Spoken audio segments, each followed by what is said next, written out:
Hello, hello. I think we are ready.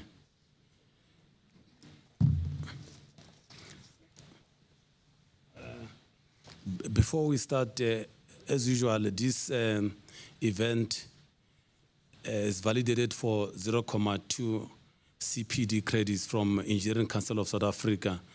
So our members across the globe, we are big as SAIMechE. Let us continue to stream live this event so that we can get this 0.2.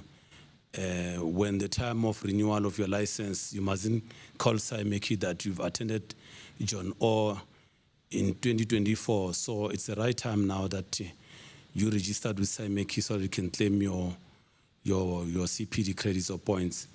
Good evening, ladies and gentlemen. As usual, Dr. Yates, Dr. Ruan, Prof. Rees, and Prof.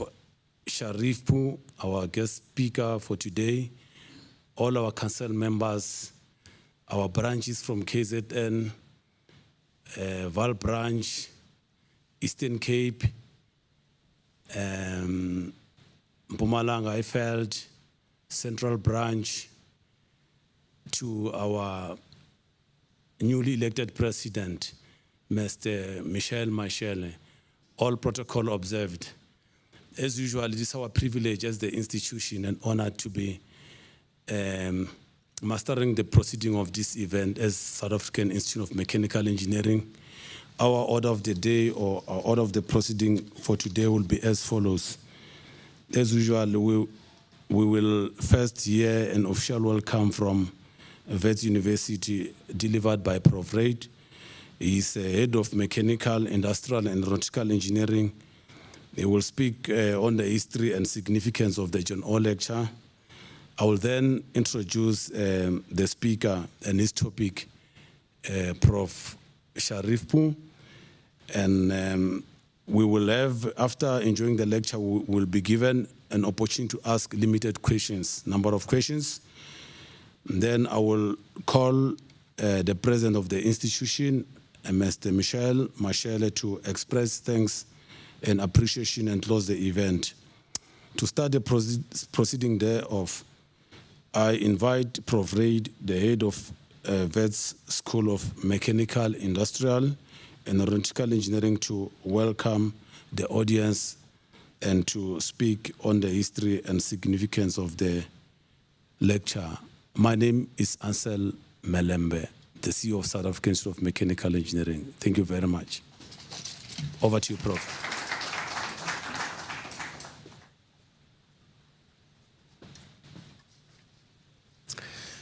Good evening, everyone. Professor Mohsen Sharifpour, Mr. Michael Mashele, Mr. Ansel Mshlembe, and council members of the South African Institution of Mechanical Engineering, senior executive team members of the university, members of our industry advisory board of the School of Mechanical, Industrial and Aeronautical Engineering, ladies and gentlemen, it is a great honor and privilege to welcome you all to the John O lecture this evening.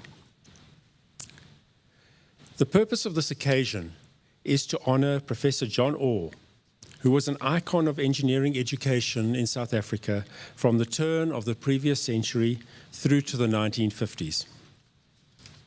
John O was born in Scotland in 1870 and obtained a BSc in both mechanical and electrical engineering in 1893 from the University of Glasgow, which is incidentally the alma mater also of James Watt.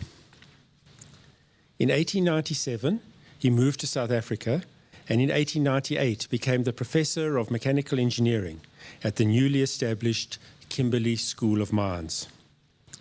This school ultimately became the University of the Witwatersrand in Johannesburg, and he became the first head of the School of Mechanical Engineering, which eventually became the current School of Mechanical, Industrial and Aeronautical Engineering. In 1925, Professor O left the university to dedicate himself to establishing a sound technical education for apprentices and artisans. His vision led to the establishment of the Witwatersrand Technical Institute, of which he became director and first chair of council.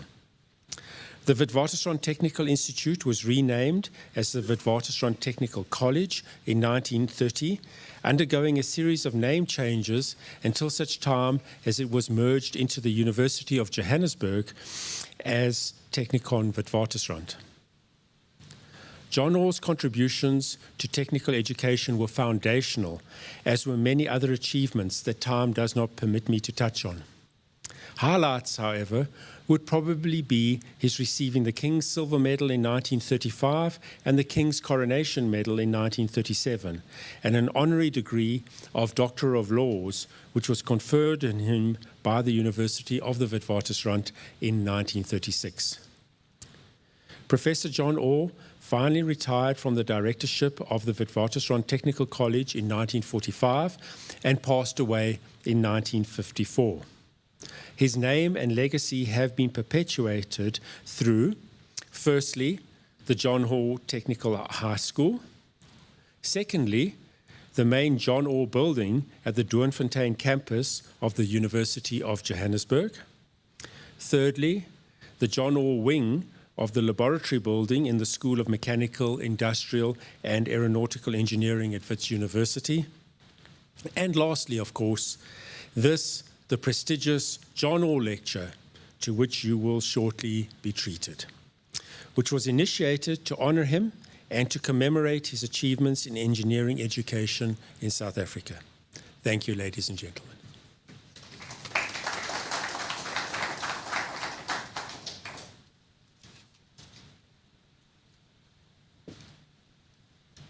Thank you, Prof. Thank you for that powerful introduction. Without wasting time, it's the time to introduce our speaker of the day, Prof. Sharif Pur. Prof. Mohsen is a full professor and head of the thermofluid division at the School of Mechanical, Industrial and Aeronautical Engineering at Wits University. He holds a bachelor's degree in mechanical engineering, a master's in nuclear engineering, specializing in reactor thermal fluids, and a PhD in mechanical engineering with focus on the thermal fluid system. Professor Sharif Pur is widely recognized for the groundbreaking research in nanofluids, heat transfer, and enhancement and fluid dynamics across various scales. He founded the Nanofluid Research Laboratory at the University of Pretoria in 2010, which has become one of the leading facilities in Africa. His innovative contribution include the source and sink theory, which offers a new perspective on the early universe.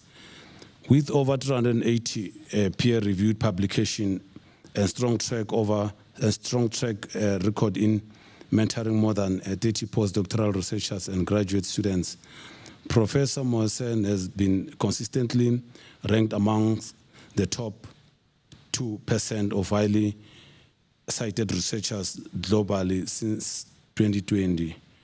He serves on the editorial board of journals and is regularly invited to deliver keynote address at international conferences. In addition, Prof. Mohsen is the chair of the scientific committee for the upcoming 14th South African Conference on Computational and Applied Mechanics, set to take place at Wits University in January 2025.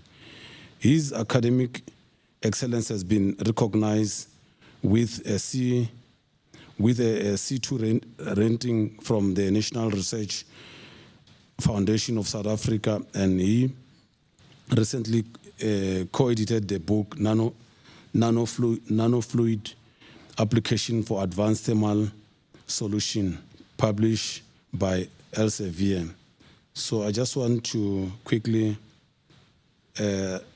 finally read this short abstract also. Nanofluid represent a transformative frontier in heat transfer and fluid mechanics, offering vast potential across various industries. These engineered fluids have shown promise in applications ranging from electronic cooling, nuclear power plants, and automotive systems to biomedical devices. However, realizing the full potential of nanofluid presents several challenges requiring innovative solutions and ongoing research.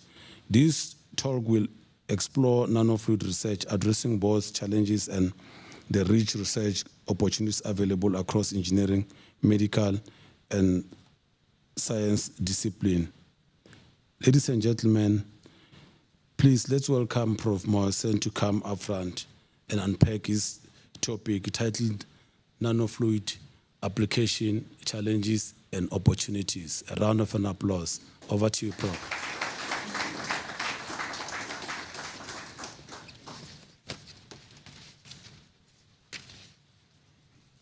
Thank you. Good luck.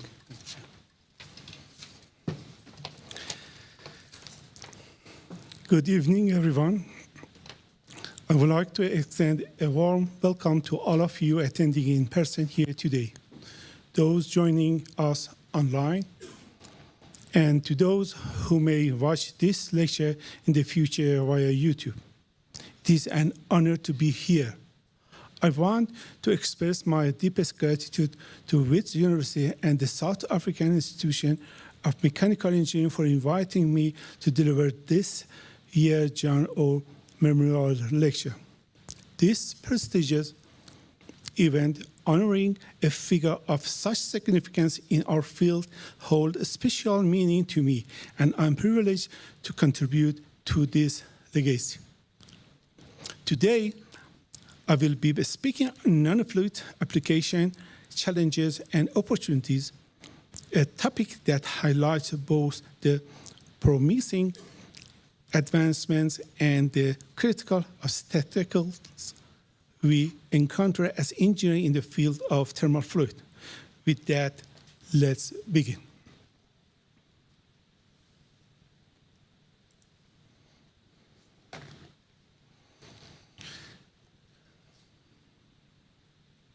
First, let me offer the presentation outline. I'm going to offer an introduction to nanofluids, application of nanofluids, preparation of nanofluids, stability of nanofluids, challenges with heat transfer application of nanofluids, modeling by using nanofluids, and then conclusion.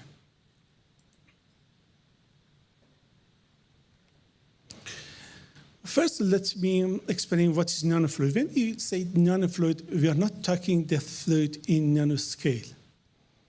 Whenever we have a nanoparticle size between 1 nanometer up to 100 nanometer, and we have a conventional heat transfer fluid as a base fluid, we call it base fluid.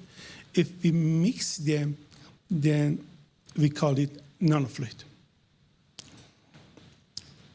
The physics looks very simple, but in practical is not very simple to make it stable. Usually, the volume fraction of the particle is up to 5%. More than 5% usually gets very thick, and the viscosity gets too much, and we couldn't handle it for pumping, usually. That's why it is up to 5% particle of a fluid. But when we mix the nanoparticle in a conventional heat transfer fluid, what happens? Before I explain what happens, let's explain about mixture model. Mixture model says that when we have a mixture of a material, then the property of the mixture is proportional to the volume fraction of the materials. Let me offer an example. For example, if we have nanoparticle of the aluminum oxide and we are adding to water, then the density of the mixture that is nanofluid, it must be based on the mixture model. It must be the volume fraction of the water, for example, 95%, and multiplied by density of water plus the remaining out of the 95%, 5% aluminum oxide multiplied by the density of the aluminum oxide.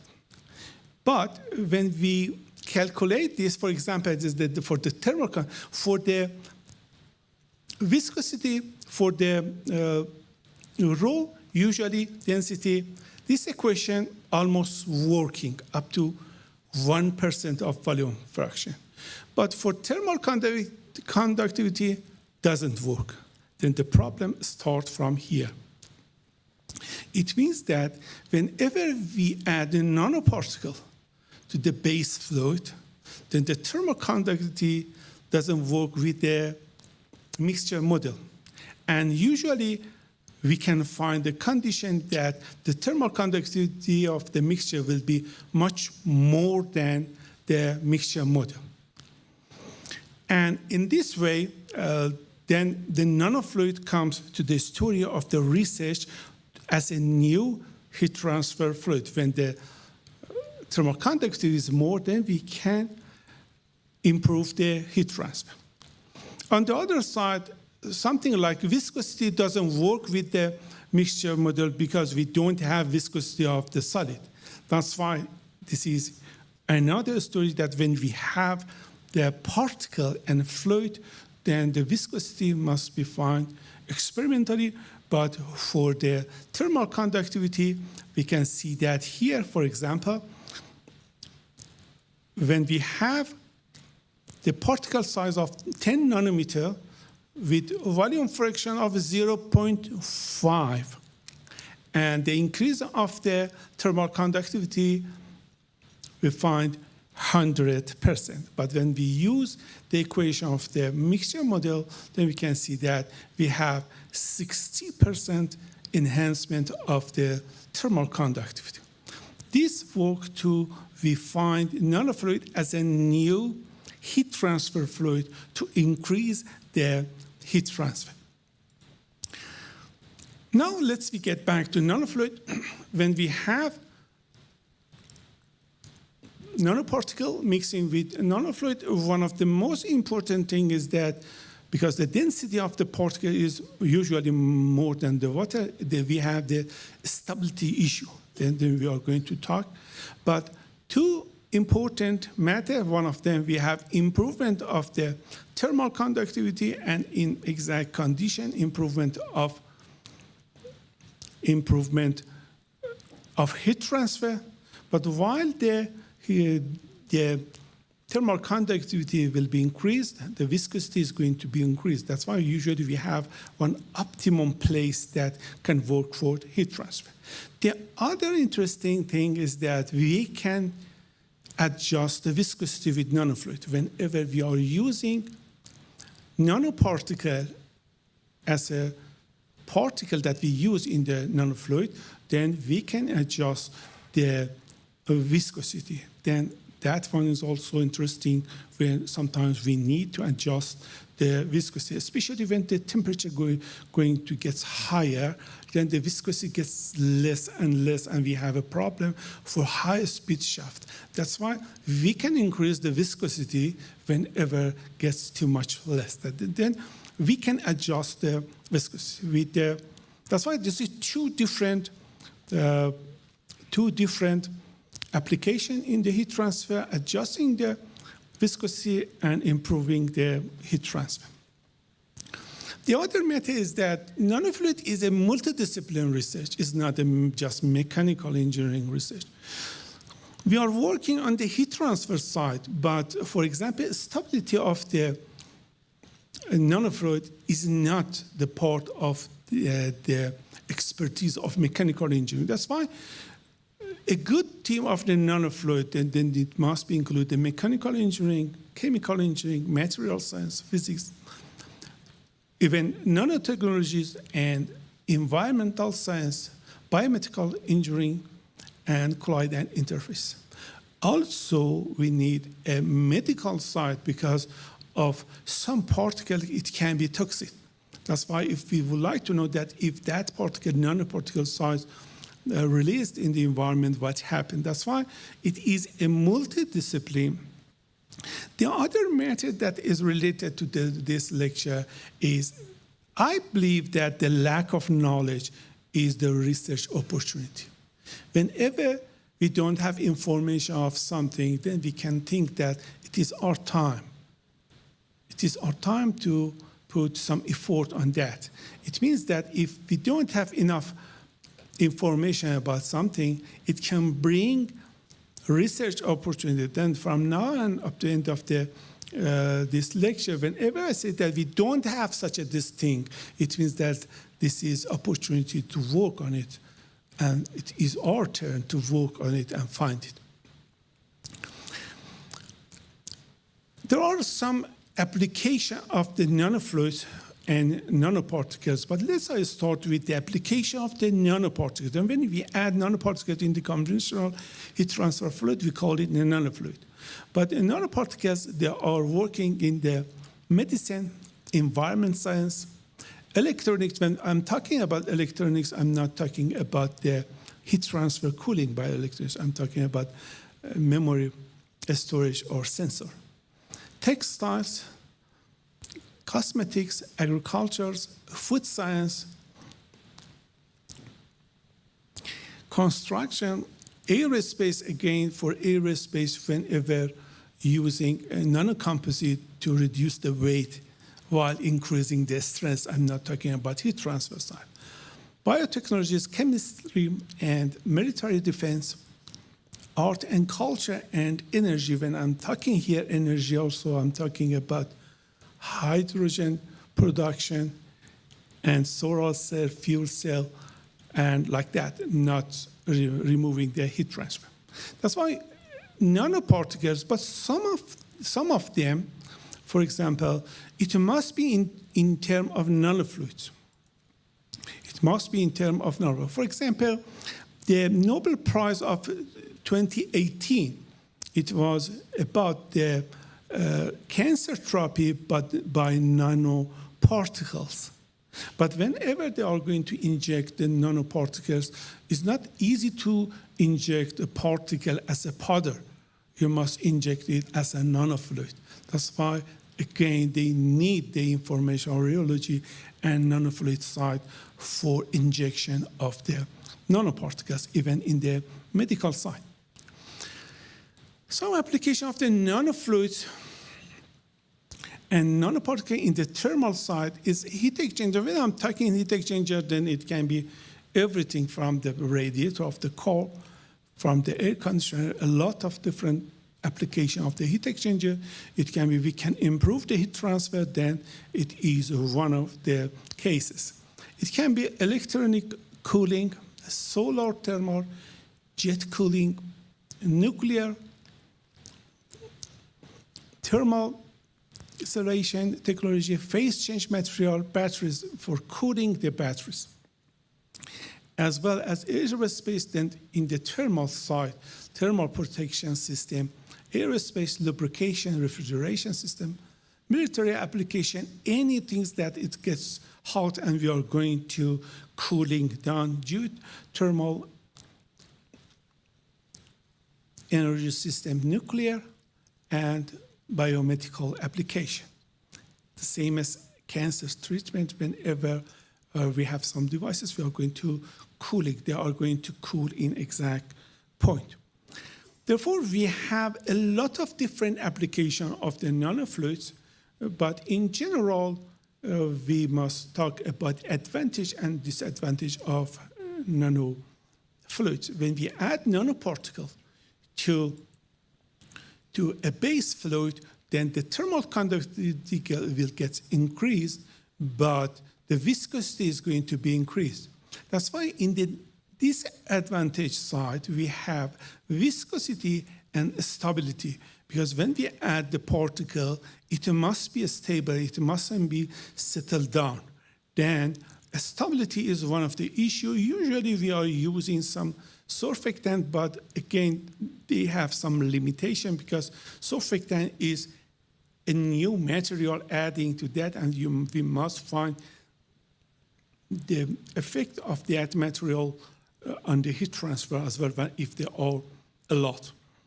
And the advantage side is adjustable properties, improving the thermal conductivity, high specific surface area of the particles that adding for the heat transfer, and in general, it can be in some condition improving heat transfer. And we believe that the advantage of the nanofluid is more than the disadvantage. It means that even though we have the viscosity and stability, we can make it stable.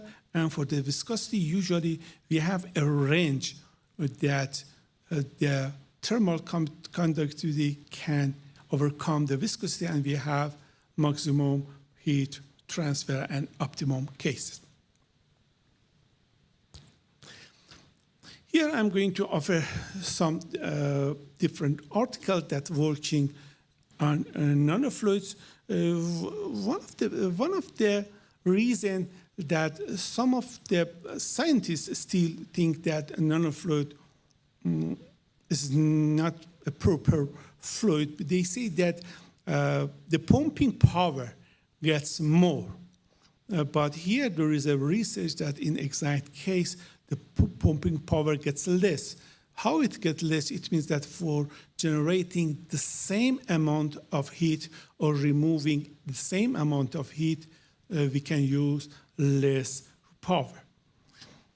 Or in the transition region, we find that the heat transfer could be much more, and we can increase the heat transfer. One of the interesting things is that if we work on natural convection, then the natural convection, it doesn't have any pumping power. You can see in this graph, you can see that here is 0.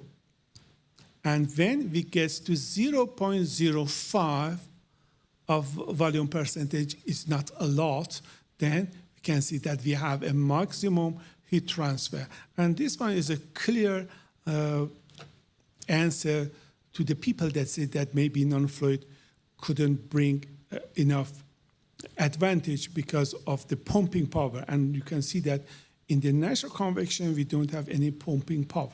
And but here is Fe2O3 water nanofluid, and we have another one that is multi-wall carbon nanotube, natural convection. And we can see that one of the graph is H, convective heat transfer coefficient, and the other one is Nusselt number. We can clearly see that from the 0, that is a pure water, but we can see that while we get to the maximum, and then it can get less and less, and it can get less than the water. It means that the viscosity can overcome. The people that they say that nanofluid, it doesn't work for heat transfer well, they say that is right because they just work in wrong interval. For example, for this case, after 0.6 volume fraction, you can see is exactly even 0.4. After that is less than the water. That then if they work on this area, yes, what they say that. But they can conclude that just for that area, it didn't work. But for the full range, we can see that we have a maximum. The other application that is very important is solar thermal, and especially whenever we have the cavity to increase the heat inside the cavity for the solar thermal, and especially some of the particles, they are black, and then they can absorb more heat than the conventional heat transfer fluid. And we have a lot of good application for solar thermal. Therefore, in the solar thermal, we can find that economically, in terms of the environment and in terms of energy, we can receive an advantage. For the electric cooling as well, we have the application for cooling the CPU, and we can see that the nanofluid can make more advantage to removing the heat for CPU. But when we are talking about advantage, again, we must know that what we are looking for. Sometimes we are just looking for optimum energy or enhancing heat transfer. But for example, sometimes we are thinking about safety and environment. If I'm thinking about the nuclear power plant, then the price or the price or the size is not important for me. The safety is important, the safety. That's why if I can remove the more heat, especially most of the nuclear power plants, they have one pressure vessel. Whenever some accident happens, that pressure vessel can remove some heat, but it is just that pressure vessel. If it's finished, then it can be a disaster. But when, for example, that's going to be a nanofluid, then it can remove more heat and it's more safety. That's why I'm trying to say that sometimes we are working on the weight. If we are working on a very fast car radiator or in the cooling the engine of the emergency case of the airplane, then again, for us, nanofluid can work very well. And sometimes time is important. That's why removing the heat. That's why it's not only we are thinking about the pumping power, we must think that what we are looking for, and based on that, which case of nanofluid can work well. And also we can control the viscosity by nanofluid. For preparing of nanofluid, it's not simple to just mixing and stirring the particle inside the fluid. We have two different ways to make nanofluids. First of all is one-step and two-step method. 80% of the research that we have around then in the literature, then we can see that they are working a two-step method. Two-step method, it means that we buy particle separately, we buy the fluid separately, and we are mixing. But we need to mix them with ultrasonic mixer. And ultrasonic mixer is not working that if you need 5 liters, you can just couldn't mix it for 5 liters. Then for the any ultrasonic mixer can give you exact volume of nanofluid. That's why if you can make 1 liter with one of them, then you must make 5. That's why some problems that we have, and it is opportunity to think, is that how we can make a big amount of nanofluids. It's very hard. Up to now, it's very hard because of even for the laboratory that when we need 5 liters, but assuming that if we are going to use it in the industry, then we need maybe more than 20 liters or even more, 100 liters. That's why making them is not easy. This is the way that we must think that how we can make them easy for bigger amount. And the other thing is that the one-step method is more or less whenever we make it nanofluid, fluid and particle together, and one of the way is with chemical reaction. And that is a bit more stable, but is hard and more expensive.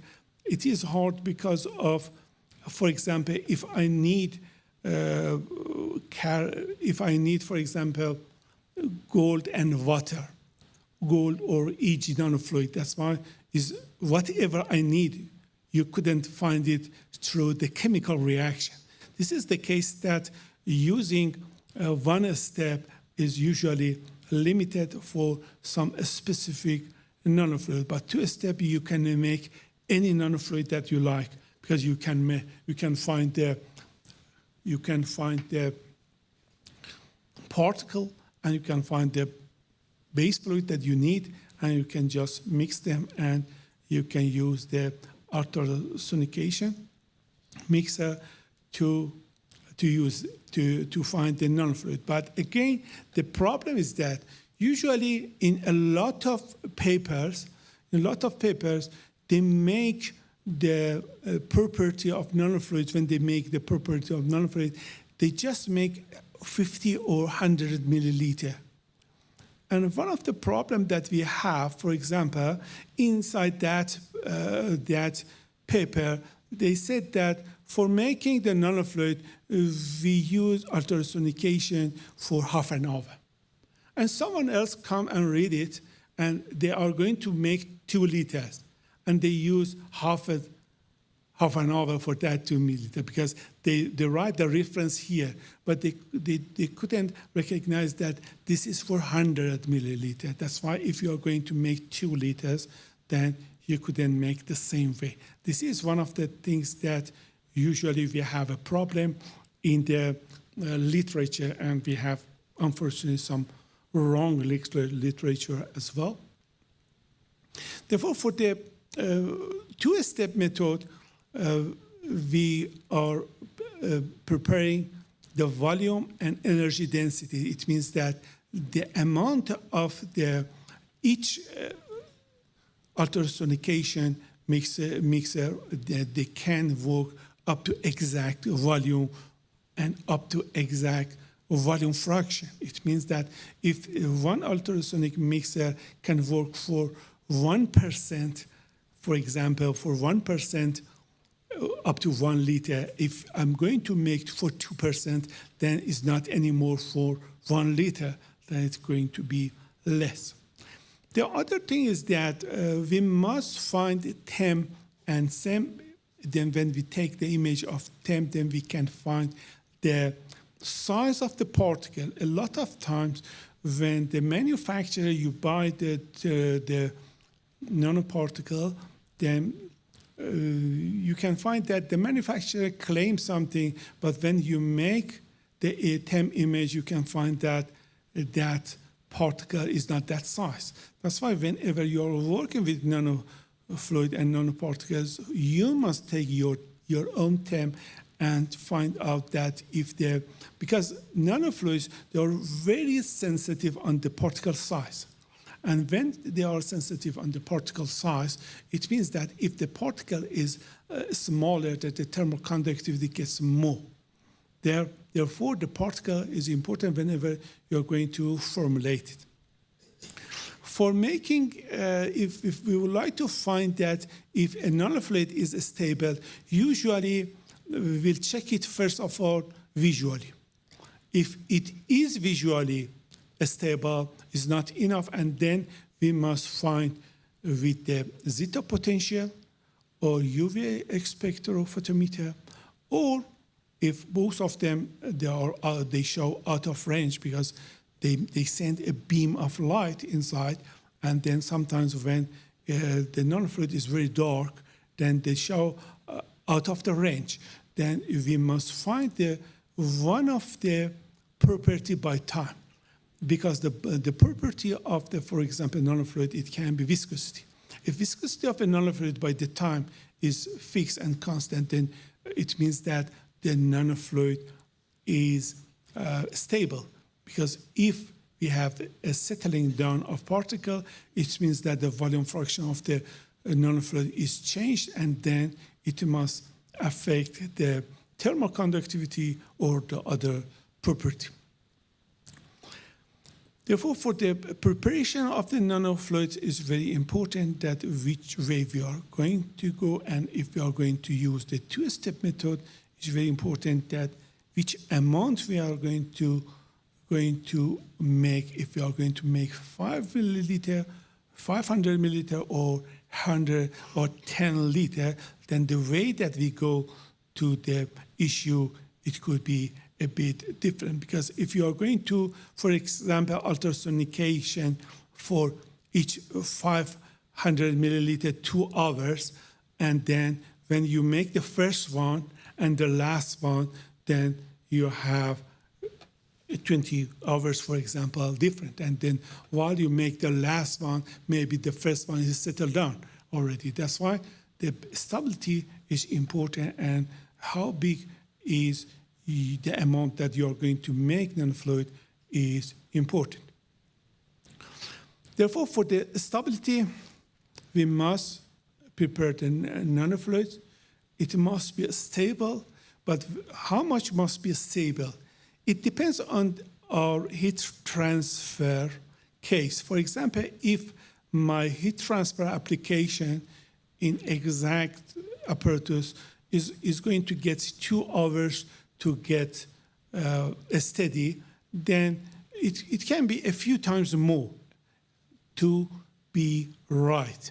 It means that if my apparatus for the heat transfer gets 1 hour, then if I can prove that this nanofluid is stable for a few hours, then it can help. But sometimes you can find much more time stable for a few days. Therefore, here you can see that for the graphene ZNO nanofluid, then it is different for different volume fraction of them. Then we can find that with the viscosity. When we find the viscosity, then this one that's going up and down is the amount of error of the apparatus. But you can see that it's almost constant. And we can call this nanofluid, it can be stable if it is visually stable. The other thing is that the nanoparticle size. Nanoparticle size is very important when we working with nanofluid. Then we must take them. Here you can see that MgO nanoparticles, the manufacturer claims that it is 100 nanometer, but you can see that first of all, we have a range of nanoparticles and we have even more than 200 nanometer. This one, because if we formulate it for 100 nanometer, then it could be wrong and it can bring error in our calculations. And here we have another MgO nanoparticle that the manufacturer claims that it's 14 nanometer, but here you can see that even more than 100 nanometer size, and is a range of nanoparticles. Therefore, for the heat transfer application of nanofluids, first of all, we need even if you are going to use the software or if you are going to use the equation analytically, we need one thermal conductivity. We need one equation because nanofluid is a new heat transfer fluid. Therefore, we need one thermal conductivity equation, we need one effective viscosity. We usually say that effective thermal conductivity for nanofluid.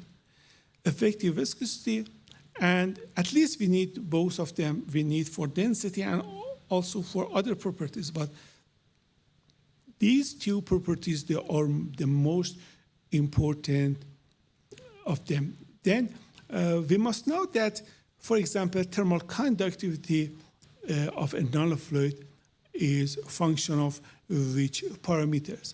First of all, it is a function of volume fraction. If we put 1% nanoparticle or 2%, then it can affect the property of the base fluid. If we are using EG or water, that definitely will count. Property of the particle, if we use carbon nanotube or aluminum oxide, then the property is different.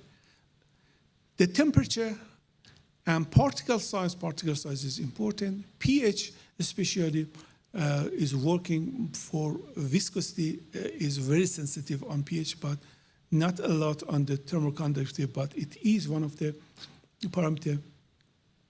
The way of dispersion of the particle, the shape factor of the particle, and the nanolayer thickness. There is a nanolayer between the base fluid and particle can affect to the thermal conductivity of the nanofluid.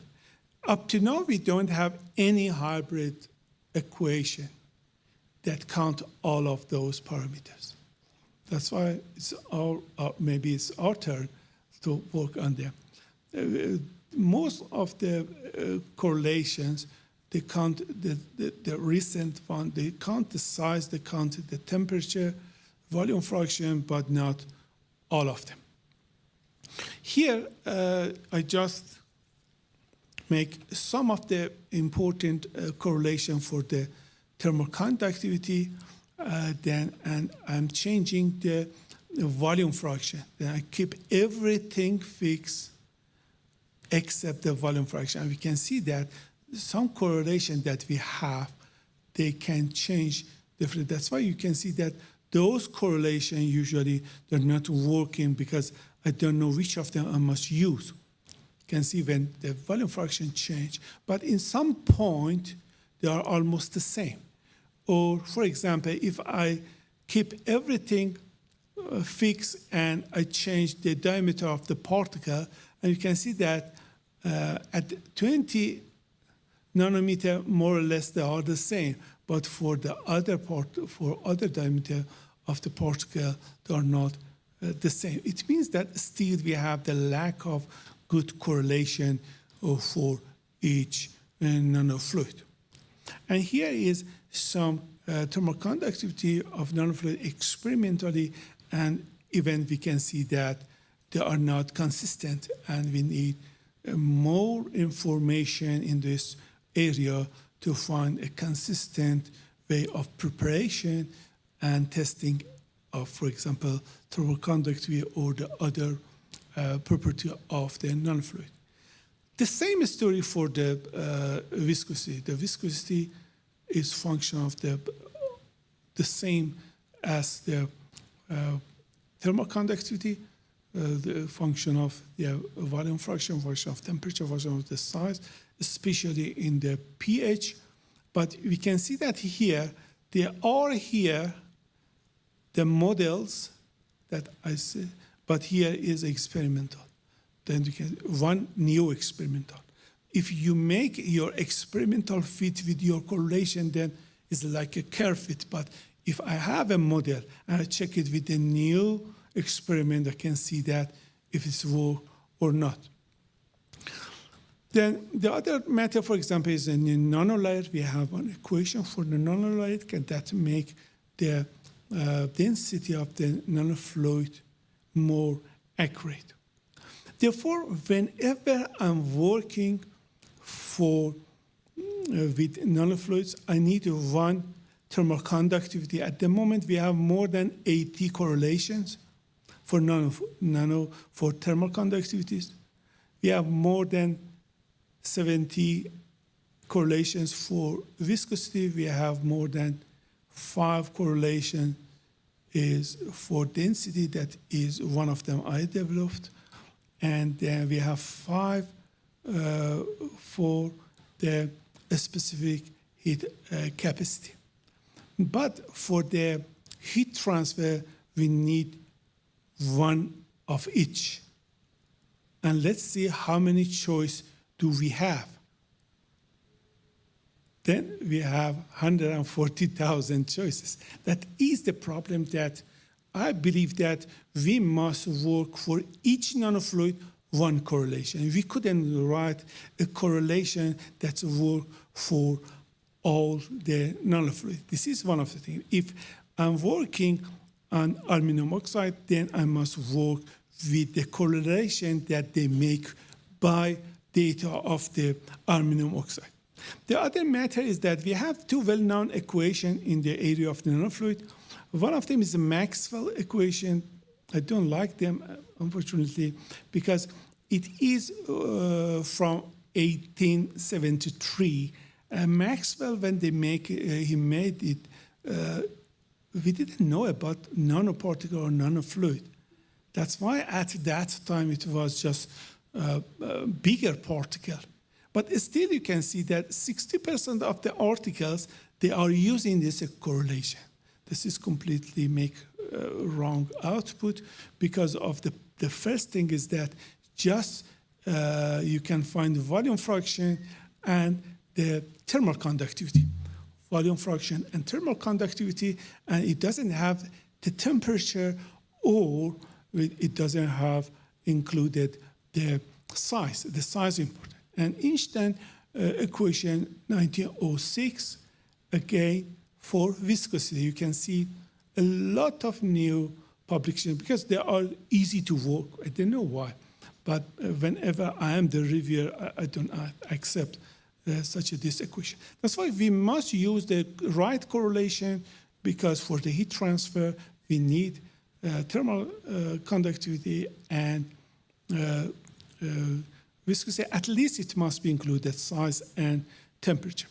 Whenever we are working with a software, this is another story, that when we are working with the software, then we must work with which model.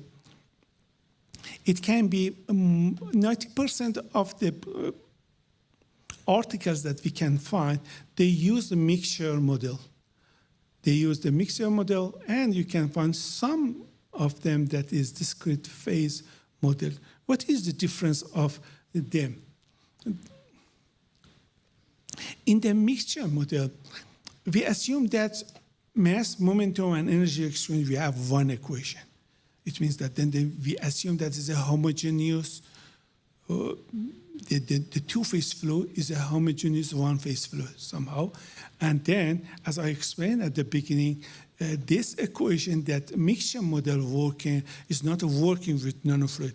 And if someone is going to use the mixture model for the nanofluid with any software, then you must write a UDF to change the thermal conductivity, at least thermal conductivity and viscosity.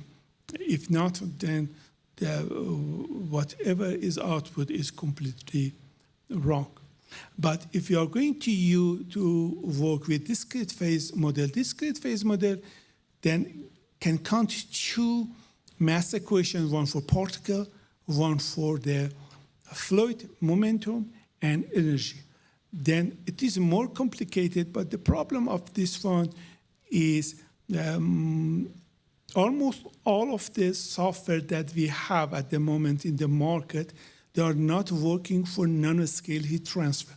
That's why all the information, the drag force, gravity, different forces that here is written, and Brownian turbulence, virtual mass, all of them, that they are the different forces that they are playing between two phases. Then you must write your own equations. You couldn't use the built-in equation of the software because they are not working for nanoscale. That's why simulation of the nanofluid also is not easy, and we must work on that. That's why if we are going to use the homogeneous one-phase flow or two-component flow as a discrete phase, then we have different challenges. The simplest is homogeneous one-phase flow, but at least we must change the equation of the software to the one that we have, but for exact nanofluid. For example, if it's aluminum oxide water, then we must use a right equation. Therefore, in conclusion, I would like to say that nanofluid shows that it has a lot of advantage in heat transfer, but unfortunately we have a lack of enough reported research in hybrid models for determining the properties of nanofluid. The properties of nanofluid, if we don't have the right property, then we couldn't make it in the right application. That's why one of the most important things is that still we need some more investigation to make for each exact nanofluid exact properties, and the other one about health and safety concerning the environment, because there's not enough investigation in the medical side if a nano particle size of different particle, if released in the environment, what happened? What happened? We have 3 different targets. It can be skin, it can be lung, and it can be eyes, and there is not enough investigation that what can happen. That's why there are the limitation that we couldn't at the moment use them for appliances that, or we couldn't see them around. We couldn't put it in the radiator of the car. Even we know that by using the nanofluid, we can reduce the size of the the size of the radiator. Okay, thank you very much for your attention. This is my recent book that is edited by me and one of colleagues. And thank you for your attention.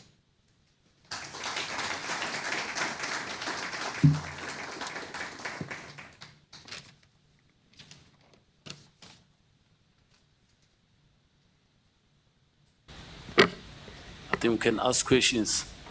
There's no question online, so you can stand there, Prof, and wait for one or two questions. Okay. No, because in the program I didn't see that as an answer and question, that's why I just left. If there is any question, I'm more than happy to answer the questions. Yes, please.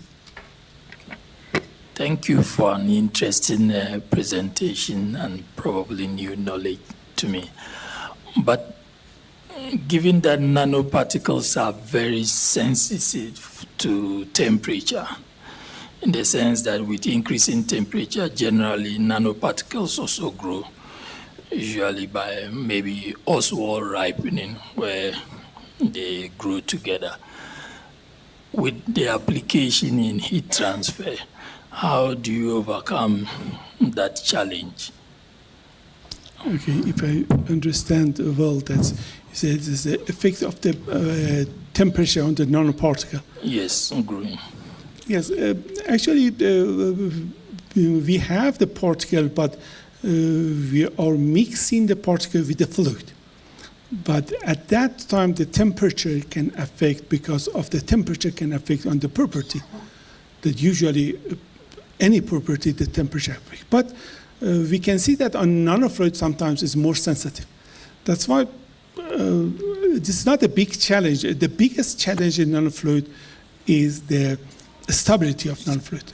How to mix it well to be homogeneous fluid, and then keep that homogeneous fluid forever, for example. If I'm going to, for example, put nanofluid in the radiator of the car, then maybe you keep your car in the parking for 6 months. Then the particle mustn't be settled. This is the challenge at the moment if we are going to. But for those challenges, we can think in another way. For example, when we start the car, it can be something inside the, for example, radiator somewhere to mix it again if there are. That's why for the radiator that we have at the moment, it doesn't work if it gets settled down, because to best of my knowledge, we didn't find any nanofluid that is stable forever. But some of the nanofluids, even we've worked at for a few months, they are stable, but we didn't have time to keep it somewhere for years to see that if it is stable or not, because sometimes one student run away and accidentally see it and it's gone, because no one must touch it. That's why we didn't work for more than for a long time. That's why up to now I can say that for a year or for 6 months it can be stable, but again exact nanofluid. But for the radiator we need the base fluid of exactly. We couldn't use usually water because it is EG water usually for the radiator. Is there any more question? Yes. So my ignorance, what is ultrasonic mixing? What is it actually? And is it energy intensive? Okay, ultrasonic mixture actually is a device that it has a probe, and that probe is vibrating with very, very high frequency. Even if we couldn't see it. That's why usually it's like a device then the meat mixer in the kitchen. If you see, it has a prop, and at the end is something that it can vibrate it. But in the meat mixer in the house, there is a blade rotating, but here there is a prop, and it has different prop usually, and for that prop can give, and therefore it has it vibrating with very, very high frequency, and that one we'll put it in the fluid, and when vibrating the fluid, then the particle will not connect it together. We don't have clustering, and it make it homogeneous. But usually, and in a lot of times, for example, if you make for copper oxide, and you sonicate it for 2 hours, you can see the fluid is black. When you take out the sonication, from the top you can see it gets clear, and all of them come down. It means that by using the ultrasonication mixer, we can use, but thank you very much for your point. Next time I will add to the picture to my presentation. Is there any more question? Yes, here. Yes, please. Yes, you stated that. Hello. Okay. Hello.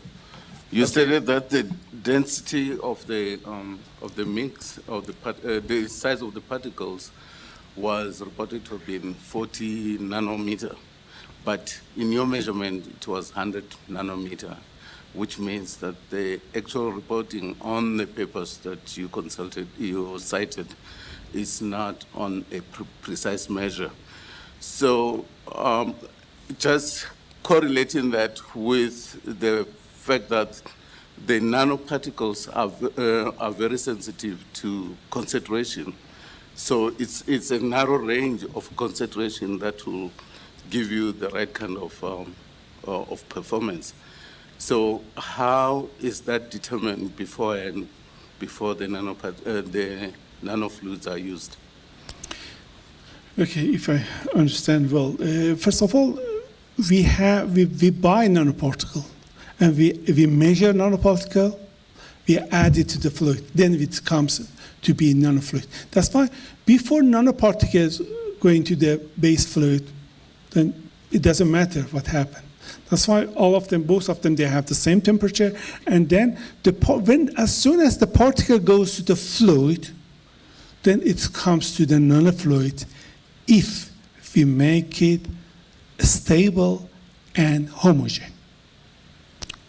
We couldn't just stir it and fall down, then it's not nanofluid. If it is stable and homogeneous. That's why for to understand that if it is homogeneous and stable, we must measure the property, for example, viscosity by the time. Because if some part of the particles settle down, then the viscosity and thermoconductivity will change. And when we say that volume fraction, it means that the fraction of the particle inside the fluid. When I say that 5% volume fraction of nanofluid with 5% volume fraction, it means that 5% of the volume of that fluid is a particle. Now that particle, it can be one particle or a few particles. We have hybrid nanofluid as well. That's why. But all of them, it can be 5%. The 95%. But usually we don't use 5% because the viscosity gets very high and the pumping power will get high. Usually is less than 5%, but up to 5%. Just a follow-up on that. Is the volume, the percentage you're talking about, is it volume per volume or mass per mass? Usually in the articles we are using volume percentage, but you can see rarely they are using weight. But it doesn't matter. In general, it doesn't matter which of them you are using, but if you follow the weight, you must finish with the weight. You couldn't switch to each of them. But volume fraction is more usual, even if, because it's a part like a nanofluid is a kind of two-phase flow. And that's why I'm working on nanofluid, because before I start nanofluid, then was expertise in the two-phase flow, multi-phase flow. That's why even in the multi-phase flow, we are working with volume fraction. Even in the porous media, we are working with a volume fraction. The porosity is a volume fraction, not mass fraction. That's why it is consistent with the other one. But if someone in the wrong way use the mass fraction, no one says that, but the value will be different. If you have 5% of volume fraction, you have 95% of water. But if you switch 5%, then it gets different value. But you can switch them. Thank you. Yes, please. Okay, thank you so much for your wonderful presentation. There is one more question. Okay. Thank you. My question is on looking at your presentation and in terms of the temperature effect. I could also see that the stability of the nanofluid is also kind of proportional or whatever, depend on the environment. So I want to know if you've actually done any study or simulation around the environmental conditions, because I believe maybe humidity, temperature, and all these things affect the stability. Is there any information or result around the stability of nanoparticle based on environmental conditions? Let's say in a way that you can store nanofluid in a particular room, controlled environment, and then check what or how the effect that control environment will have on the stability, whether it will prolong it or if it has any effect or it's just the same. I don't know if you get my question. Thank you.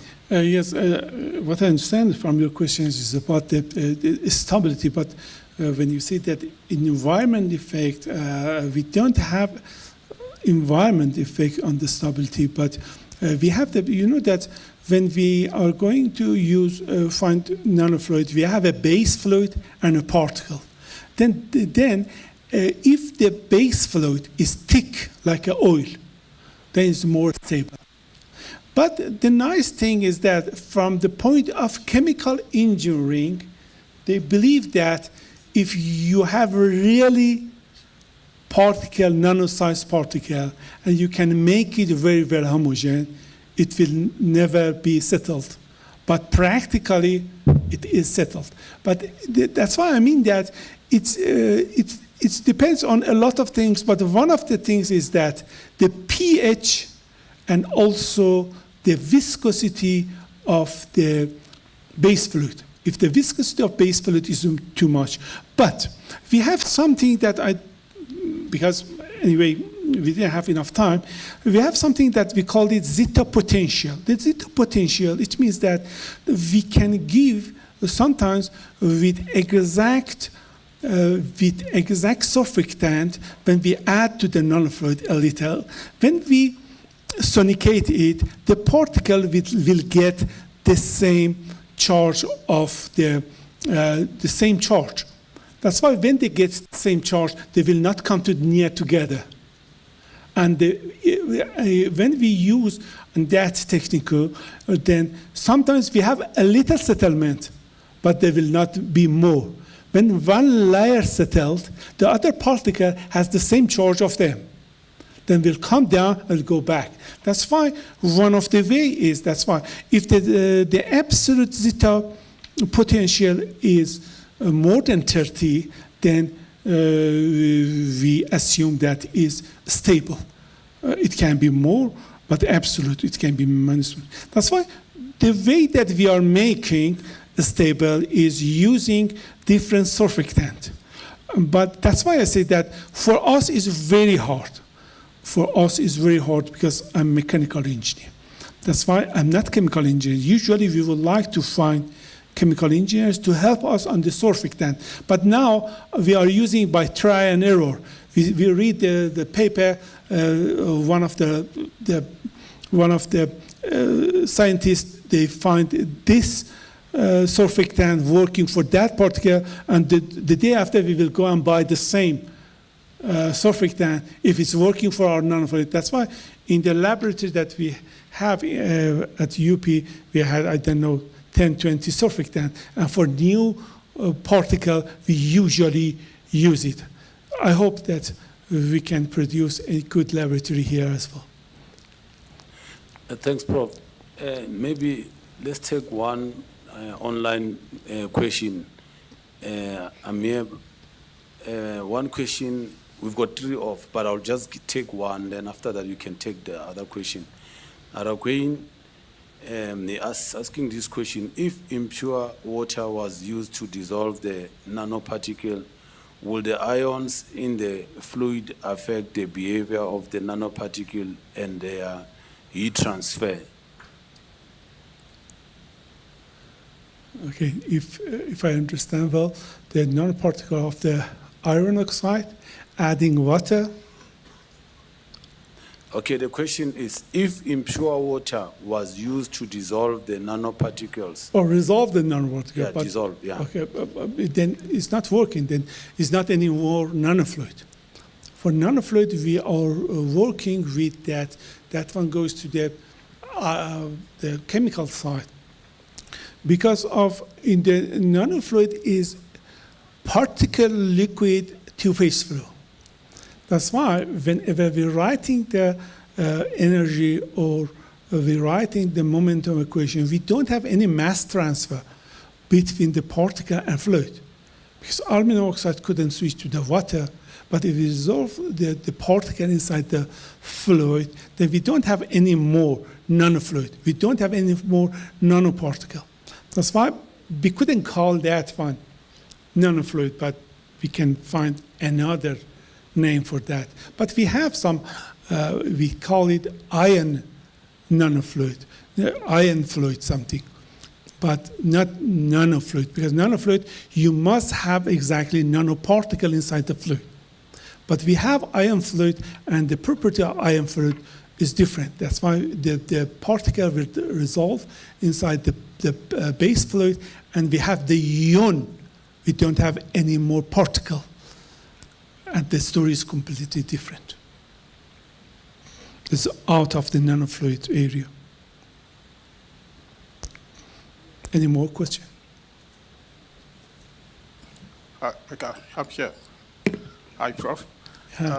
My question has 2 aspects. The first one, when you refer to nanoparticles, are you referring to carbon nanotube or which type of nanoparticles?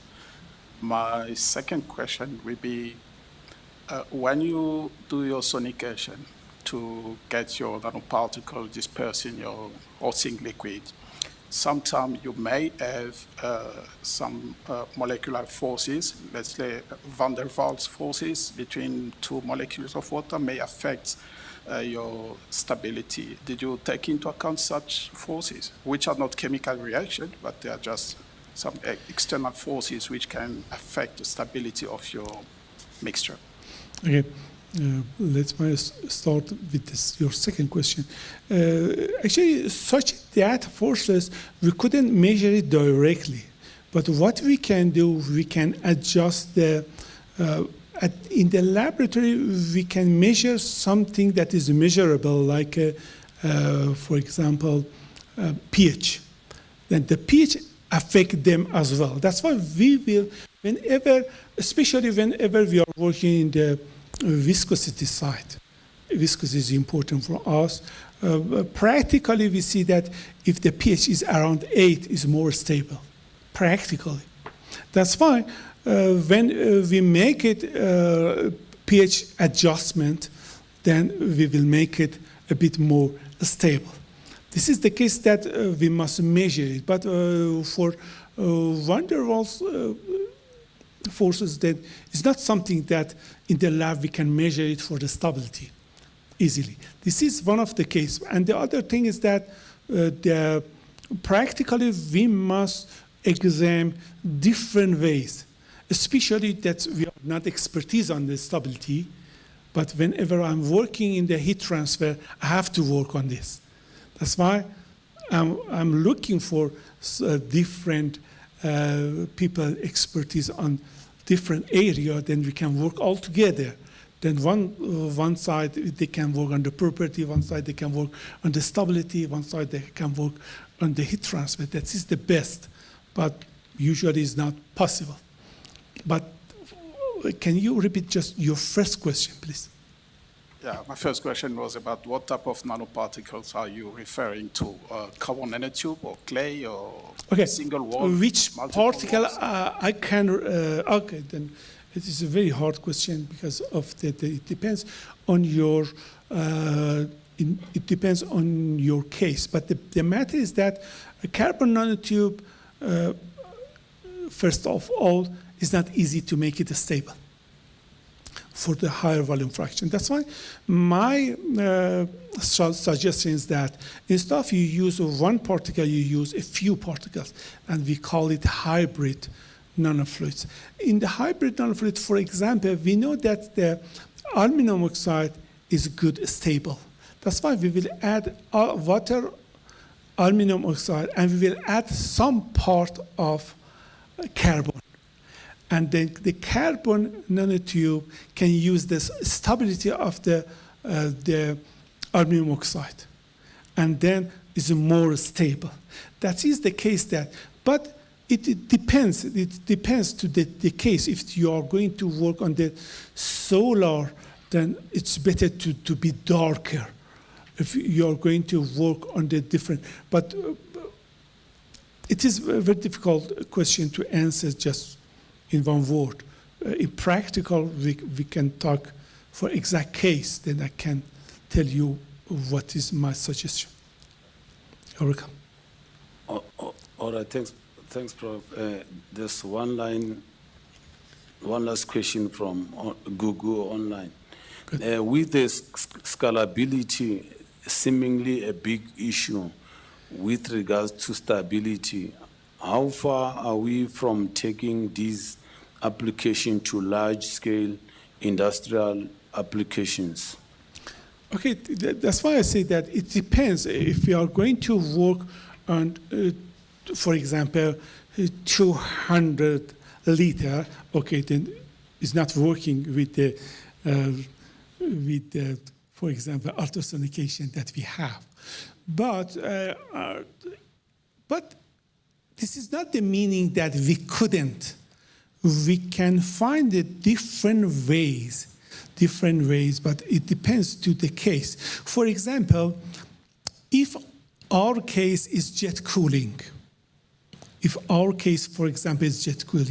stability is not very important. While the jet comes, it's not the 100% optimum case, but while the particle is mixing by the jet itself, it can help, and it can be better than the pure, for example, water. It depends on the case, but at the moment, we don't have any way that making, but definitely there are some ways. For example, the companies that in the US or the other countries, they are selling nanofluids. Because when you buy, then you are going to buy, then they are selling you the ready nanofluid as well. When they are selling you ready nanofluids, sometimes they are making in one-step method, and then it's a little more expensive, but at least you can make a larger.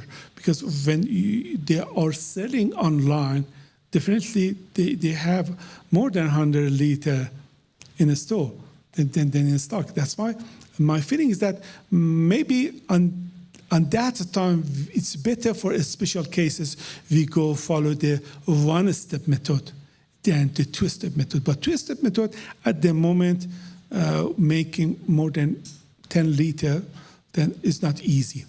That's why we must think, but we are smart enough if we need it, make a plan for that.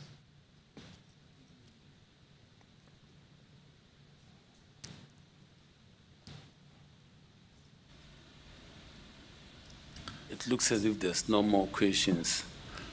Yes, there is one. Okay. Professor, would you believe that there would be an application with regards to nuclear reactors, Because obviously there's the application of cooling a traditional nuclear reactor using a nanofluid. What would your thoughts be on having the fissile isotope in the nanoparticle itself and generate the heat of the reactor in that method? Yes, I believe that. First of all, you know that when it comes to the application, then it is a business. I couldn't say that maybe some of the CPU of our computer, maybe they already started nanofluid. But whenever you buy for example, the one laptop, they never write that what is the coolant inside the CPU, because a lot of CPU right now is pack of fluid at the moment. That's why I'm sure that we have some application. But when it comes with the applications, it comes to the patent and the business. That's why they will not make all the information, especially for the nuclear reactors. If you're going to work in the nuclear reactor side, then they do not give you all the information free. You can't find in the papers. I can see a lot of papers in the two-phase flow, but they say that appropriated CNDST, the drag coefficient. What is the meaning appropriated? It means that it's patented, but they published it. I mean that whenever it comes to the application. But for the nuclear, yes, I believe that it's very good. First of all, you know that in the Japan, what happened when the earthquake came, then the water comes from the sea. The pipe is broken, and then the reactor usually have some delayed in neutron, and you must clean up. That's why it has just one pressurized, for example, place. For example, if we use nanofluid, it can remove the heat more. This is one of the things. And the other thing is that if you have some knowledge about the nuclear reactors, in the case of local loss of coolant fluid, then when you have some accident, then the control rod will fall down inside the nuclear reactor to absorb all the neutrons, extra neutrons, then we don't have any explosion. But instead of that, for example, and usually it's a xenon or some other material, instead of that, plus that one, we can inject nanofluid of the same material. I'm sure that is working much more than them, because a nanoparticle is everywhere and can absorb the particle. That's why it has a lot of application just in the nuclear side, plus whenever we are working in the nuclear side, we are working on heat transfer as well. We are working. Then on the heat transfer side, also we can use. That's why I feel that in the nuclear, and I know some of the universities that are working on that. I know they are working that, but they usually don't publish the results.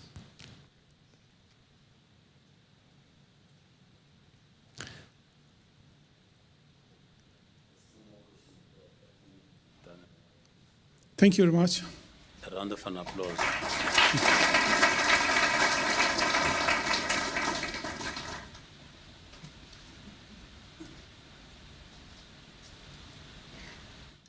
Thanks, Prof, once more again for that powerful presentation. At least I wanted to give you one question, but I can see that it's a complex one. It was going to take us another hour, but we'll talk about it outside. Without wasting time, I would like to call the SAIMechE President, Mr. Michael Mashele, to come forward to give a closing remarks and a token of appreciation.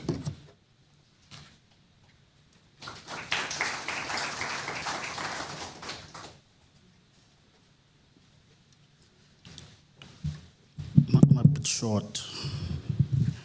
Good evening, colleagues. Prof, you just gave us problems, stability problems. But if you're going to consider Venus, the floating city, There is no limit to human ingenuity. And I have the utmost confidence that in a short while, you're going to have the problems to all of this, the solutions to all of these problems. And me being an industrialist, I cannot wait to take this and commercialize it. I'd like to thank the program director, our CEO, Mr. Ansel Malembe. Job well done, sir. I'd like to also thank Prof. Reed and the University of Witwatersrand for their consistency to John Orr and his legacy to teaching. I'd also like to extend a thank you to the distinguished guests, to all committee members, to all the students that took their time to come and join us, and to the man of the hour, Prof. Sharifu. Thank you for taking the time to compiling this detailed report and making us think of the different opportunities and possibilities out there, especially in research. Here at SAIMechE, we say through knowledge we advance, and you say lack of knowledge equals research opportunities. So once we have the knowledge, we will definitely advance. You can come and then get your token of appreciation, sir. Thank you.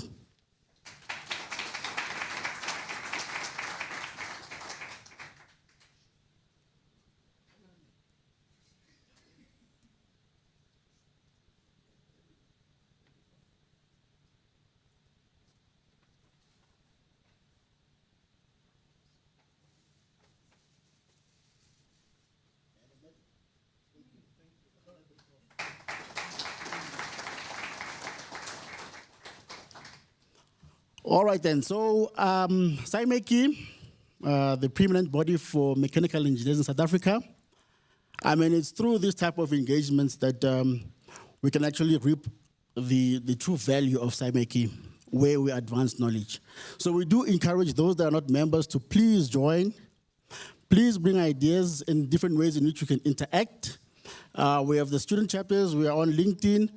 We host different events. I mean, as of next week on Wednesday, we have our first annual National Golf Day. Can't wait for that one. We have the student, the graduate conference happening in Cape Town. That's going to be exciting as well. I'm sure you guys have submitted your papers. If you haven't, please do submit. And please join, increase our membership, and be active. That is the only way in which we can advance this institution. I would then like to invite you guys for some refreshments. Thank you and enjoy the rest of your evening.